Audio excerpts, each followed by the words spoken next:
Hello, this is Debbie Anderson, and I'm here today from Inner Liberation Healing to talk to you about coping with your anxiety in these troubled times and help you on your path to healing with science, spirituality, and education. So, anxiety about COVID-19 has been taking an emotional toll on everyone, especially if you're someone who suffers from an anxiety disorder. But you're not powerless. You are a powerful being. Let me repeat that. You are not powerless, and you are a powerful being. I'm going to talk about these suggestions that will help you to get through this stressful time, specifically around the anxiety that you're feeling about COVID-19. So, what is anxiety? It's a very confusing and difficult time right now. We're in a worldwide pandemic with cities and entire countries shutting down. Most countries have been affected by the coronavirus, and others are bolstering for what may come, and many of us are watching the headlines and wondering what's going to happen next. For most of us, the uncertainty surrounding coronavirus is the hardest thing to handle. We don't know what's going to happen or how we'll be impacted or how bad things will get, and this makes it all too easy to catastrophize and spiral into overwhelming fear and panic. But there are many things we can do in the face of this unique crisis to manage our anxiety and our fears. So it's good to be aware of what's happening, but not to be obsessively controlled almost by the media. It's important to stay informed, particularly about what's happening in your community, so we can be aware of safety precautions and do our part to stop or slow the spread of the coronavirus. However, there's a lot of misinformation out there, as well as a dramatic coverage of nonsense that feeds into fear. It's important to be selective about what we read and watch. So step away from the media if you start feeling overwhelmed, if you feel yourself starting to get anxious when you watch and listen or read about the coronavirus. Try limiting your media consumption, maybe to an hour a day at a specific time. Limit how often you check for updates. Monitoring the social media and the news can quickly turn into compulsive behavior, be counterproductive, and drive your anxiety rather than easing it. And the amount of time that you check for these updates is causing you to feel overwhelmed, and it might be different for everyone. Keep an eye on how you're feeling and change the time you spend checking on these updates about the coronavirus. Ask someone else maybe that's reliable to share information and pass those updates along with you to you by either texting you or calling you or sending an email. And stick to trustworthy sources such as the World Health Organization, CDC, or your local public health authorities.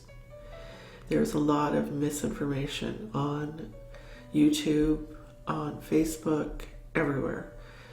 And it is misinformation. It might be a small piece of accurate information thrown in with a whole bunch of other things that are not true at all. Be careful what you share and make sure what you pass along is accurate and verified.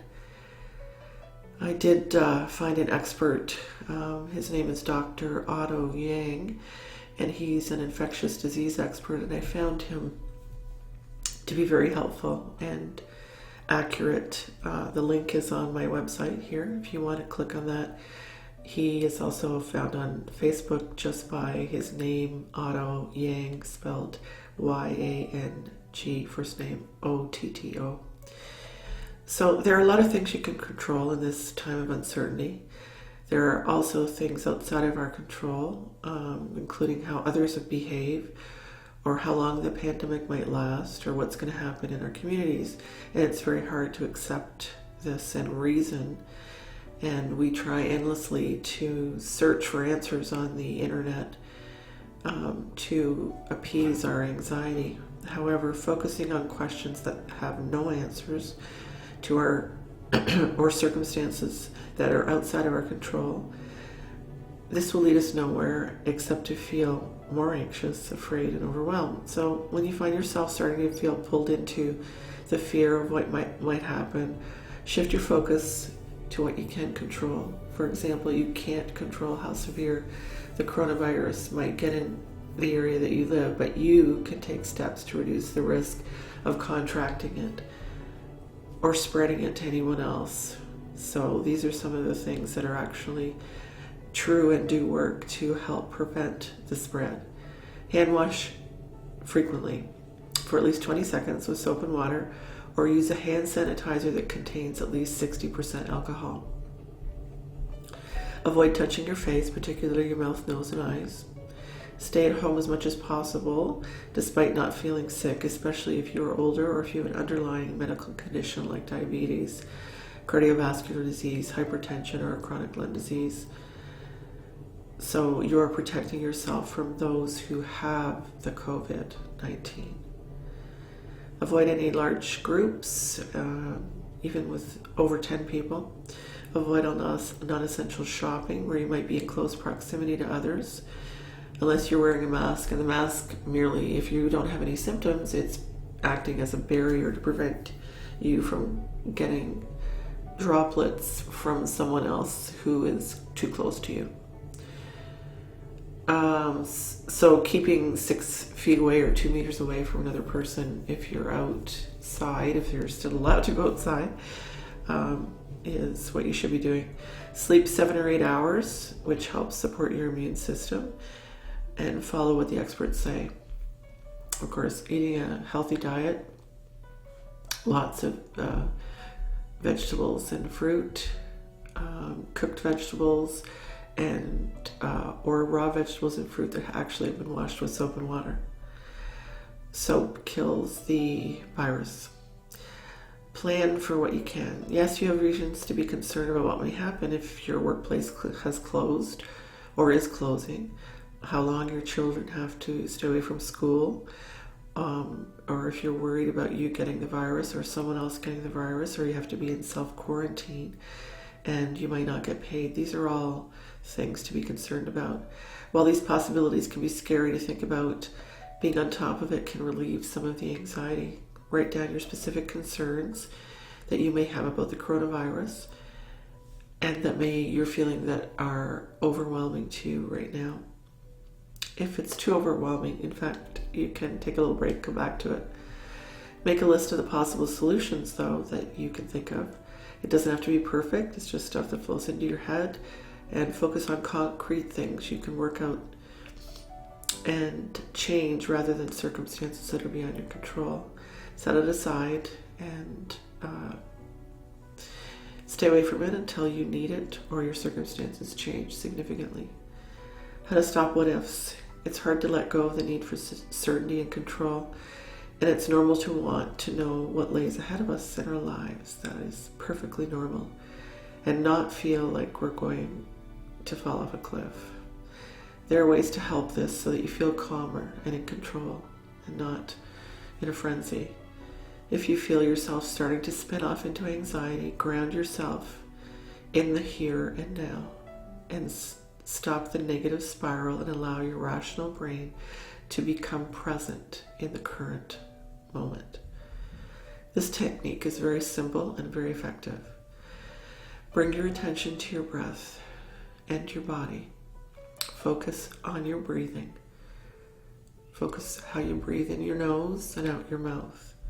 Put all of your attention on the present moment, including your smells that are around you, the sounds, the sights, and what you're feeling in your body. Continue to breathe in and out slowly, gently, and bringing your mind back to your body and breath every time you find yourself drifting away from the focus of your breath. Bring yourself back and do this until you feel calmer. It's simple, it's easy, you can do it anywhere, anytime, and it's very effective. Stay connected.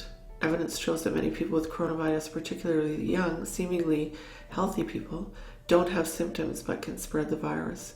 And that's why the most important thing you can do is make a positive difference. To make a positive difference is to practice social distancing, as I mentioned, keeping 6 feet away from others, 2 meters from each other. However, social distancing comes with its own issues. We as humans are social animals and we're hardwired for connection. Isolation can lead to loneliness, which can exacerbate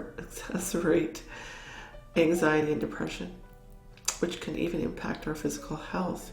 And that's why it's important to stay connected and reach out for the support when you need it. Even if we cut back from face-to-face socializing, you can use things like WhatsApp, Zoom, Instagram, Messenger, a phone call, texting, and interact with your friends and your family. While in-person visits are limited, these are very useful platforms to use and act like a vitamin for your mental health and reducing your risk of increased anxiety and stress, feeling less isolated. Social media can be a very powerful tool, not only for connecting with friends and family and acquaintances, but for feeling connected in a greater sense to our communities, our country, and the world, and we realize we're not alone. Don't get caught up in other online drama, though. Be aware of how you're feeling if you find yourself being pulled into conversations that do not serve your highest good or anyone else's. This pandemic will not last forever. It will pass. This is not to make light of anyone, for anyone, who has suffered from contracting the virus or knows someone who has contracted the virus and is very ill. And my love is sent to you, each of you. Don't let the coronavirus be part of every conversation that you have. It's important to talk about other things, take breaks from stressful thoughts about the pandemic, and just enjoy spending time with each other, laughing, and focusing on other things and sharing stories, watching movies, old sitcoms, comedy that will take your mind away and give yourself a break from the coronavirus. Emotions are contagious. Be smart about who you turn to for support. We are all going to need reassurance and advice and a kind word during this time. However, be mindful of those you share your feelings with, as some people will be negative and cause your anxiety to increase. Turn to the people in your life who can support you with kindness and caring. Take care of your body and your spirit. During this time, it's good to use the usual stress management methods like getting plenty of sleep, as I mentioned, eating healthy meals, as I mentioned, and meditating. However, there's a few more tips for self-care during these difficult times. Maintain a routine, even if you're self-isolating. Get your regular sleep, get your meals at regular times, and perhaps you can spend time doing crafts or doing something that you enjoy during your work time, or maybe you're working from home. This can help you maintain a sense of routine. Be kind to yourself, be easy on yourself, and remember you're not alone in your struggles. Avoid self-medicating, meaning don't use alcohol or other substances to deal with your anxiety or depressed mood. If you're the kind of person that overdoes it anyway, this is really important that you do not use these substances now. It's best to stay away. If you can possibly go outside for nature, in the nature, if you can go for a walk, obviously social distancing. And if you can't do that, maybe you have a balcony you can spend time on, even if you open your window, that would be good. Take time to do the things you enjoy, as I mentioned, funny movies, read a good book, doing things that you like to do, that you've been wanting to do, making cookies or a recipe, making a craft, painting, things that will help you to stay in a happy place, a good place. The idea is to do something you love, and this will help your anxiety dissipate. Exercise if you can inside. Obviously you can't go to your gym or go to your Pilates class, but if you can, still walk outside, or even do exercises on YouTube. There's plenty of them that you could follow along. Also, do relaxation methods. When your anxiety is too high and you feel out of balance, you'll find that relaxation techniques like meditation, breath work, yoga can help you bring yourself back to your equilibrium. You can find plenty of these for free on YouTube. Another thing is helping others will make you feel better. It's easy to get caught up in our own fears and concerns at these times. Even though people have been panicking and hoarding toilet paper and pasta and rice, try to remember we're all in this together. Helping people directly makes a difference to your community and even the wider world at this time, but it can also help your own mental health and well-being. Most of the pain we're experiencing from this pandemic stems from feeling a loss of control and powerlessness. Doing acts of kindness for others can help regain a sense of control over your life, as well as adding meaning and purpose. Even when you're self-isolating or maintaining social distance, there's always ways to help others. These simple acts